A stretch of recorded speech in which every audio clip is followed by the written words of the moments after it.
नमस्कार प्रेक्षकांनो, ठरलं तर मग या मालिकेच्या आजच्या भागामध्ये नेमकं काय घडलं ते आपण जाणून घेऊयात. तर कल्पना आता कलर चार्ट पाहत राहते. तितक्यातच विमल विचारते, तुम्ही किती वेळ झाला हा कलर चार्ट काय पाहताय? तेवढ्यातच कल्पना म्हणते, सायली येऊ दे मग दोघींनाही सांगते. तेवढ्यातच तिथे सायली येते. तर कल्पना म्हणते, सायली अगं मला हा कलर चार्टमधील तुझ्या आवडीचा रंग सांग पाहू, कारण मला तुझ्या आवडीच्या रंगाचे तुमच्या तिघांनाही स्वेटर बनवायचे आहेत. तेव्हा कोणासाठी स्वेटर असं सायली विचारते. मग आता कल्पना म्हणते, अगं असं काय करते, मला माहिती आहे मी या गोष्टीची खूप घाई करते. मग नंतर तू गुड न्यूज दिल्यानंतर मला अजिबात धावधाव करायला नको, म्हणून तुझ्यासाठी आणि अर्जुनसाठी आणि तुमच्या होणाऱ्या बाळासाठी मला स्वेटर विणायची आहे. विमल म्हणते, वहिनी अहो सायली ताईने जे रंग पसंत केला असेल ना तो खूप छान असेल, कारण हे तिघेही त्या स्वेटरमध्ये खूप आणि अगदी सेम स्वेटर म्हणल्यावर खूप खुलून दिसतील ना. या कल्पनेस ते दोघेही हसू लागतात. एवढ्यातच अर्जुन तिथे येतो आणि कोणता रंग कसला रंग तो विचारू लागतो.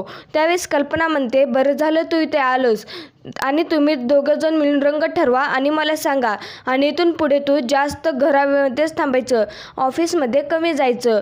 त्यावेळेस अर्जुन म्हणतो, का बरं? त्यावेळेस कल्पना म्हणते, तुला आता सुरुवातीपासूनच सगळं काय सांगू का? तर विमल म्हणते, वहिनी तसं नाही आहे, यालाच म्हणायचं वेड पांघरून पेडगावला जाणं. तेव्हा अगदी बरोबर असं कल्पना म्हणते. अर्जुन म्हणतो, हे वेडगाव पेडगाव नेमकं काय आहे मला कळतच नाही आहे. त्यावेळेस कल्पना म्हणते, अर्जुन माझं तू ऐकायचं आहे. इथून पुढे जास्तीत जास्त वेळ माझ्या सायलीसोबत तू घालवायचा आहे आणि तिला अजिबात दुखवायचं नाही आहे. त्यावेळेस अर्जुन विचारतो, पण मी माझ्या बायकोला का बरं दुखवेन मम्मा? त्यावेळेस कल्पना म्हणते, अरे ते सांगते तुला, तू अजिबात चिडचिड करायची नाही आहे. घरातलं वातावरण कसं अगदी आनंदी राहिलं पाहिजे. मग आता अर्जुन सायलीला खुणावत विचारतो, हे काय आहे नेमके? मग सायली आता नकारार्थी मान हलवते. मग आता मित्रांनो, पुढील भागामध्ये सायली म्हणते, उद्या ते काय करेल हे तुम्ही काय ठरवताय?